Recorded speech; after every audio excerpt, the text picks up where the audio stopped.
Ya, ini kebenaran kepala pas pampres, bukan periode yang sekarang. Saya cerita, saya nggak sebut-sebutin nama.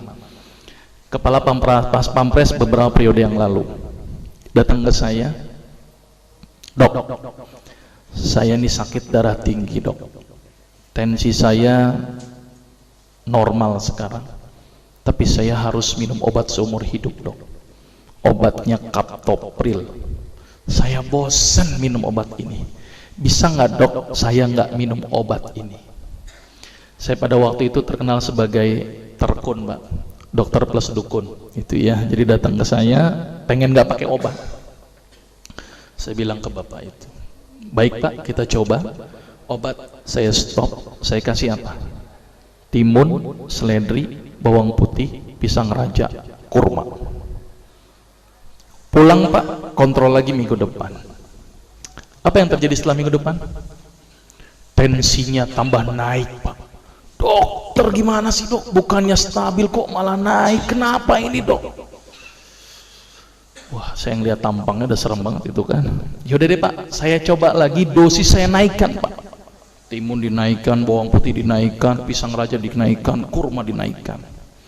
Orang bilang belenger nih orang gitu ya. Kontrol lagi Pak minggu depan. Apa yang terjadi Pak? Setelah minggu depan tensi tidak turun-turun. Saya pada waktu itu sempat hopeless. Aduh, harus gimana lagi? Dan bapak itu bilang ke saya, ini real pengalaman saya ketika praktek, dan real saya menggunakan terapi ini adalah pasien pertama saya. Saya pada waktu bilang ke bapak itu begini, tapi sebelum bapak itu bilang ke saya, dok ini udah nggak berhasil dok, apakah saya harus kembali ke kaptopril lagi? Tapi sama aja dong, percuma kalau saya harus kembali ke kaptopril lagi. Saya bilang ke bapak itu, Pak, saya sebenarnya punya sebuah pengobatan ini belum pernah saya gunakan Pak. Jadi kalau bapak mau Pak, bapak adalah pasien pertama saya yang mau saya coba dengan terapi ini Pak. Daripada bawa pulang nggak bawa apa-apa, kalau bapak pun mau. Dia mikir, ya udah dok, daripada saya pulang nggak bawa apa-apa, boleh deh saya coba. Ini luar biasa ini ya. Akhirnya saya bilang kepada bapak itu, baik Pak, saya coba terapi ini. Kalau 2 minggu tidak ada perubahan, bapak nggak usah ketemu saya lagi. Tetapi kalau bapak ada perubahan setelah 2 minggu, tolong Pak ketemu saya lagi selama 2 minggu. Tapi kalau tidak ada perubahan Pak, bapak nggak usah ketemu saya lagi, berarti saya gagal. Dia mikir berapa saat. Baik dok, apa terapinya? Sederhana Pak pada waktu itu. Saya suruh apa bapak itu? Siap dok, apa yang dokter lakukan? Saya bilang ke bapak itu, Pak, tolong bapak senyum sehari 20 kali Pak. Dan setiap kali senyum selama 20 detik. Gila nih kali dokter ya. Bukan dikasih obat malah dikali senyum gitu ya.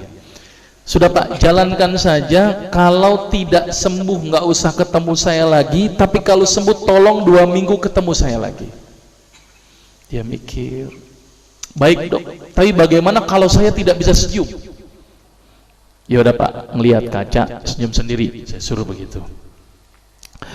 Ini jujur saja, ini kasus pertama saya dan saya waktu itu nekat saja karena saya sudah hopeless, harus bagaimana lagi kan, daripada dia tidak mau kembali ke kaptopril. Akhirnya di luar perkiraan saya Pak. Ternyata bapak yang kepala pas pampres itu datang ke saya lagi pada waktu 2 minggu kemudian sambil senyum-senyum. Berarti kesimpulannya Pak, sembuh Pak.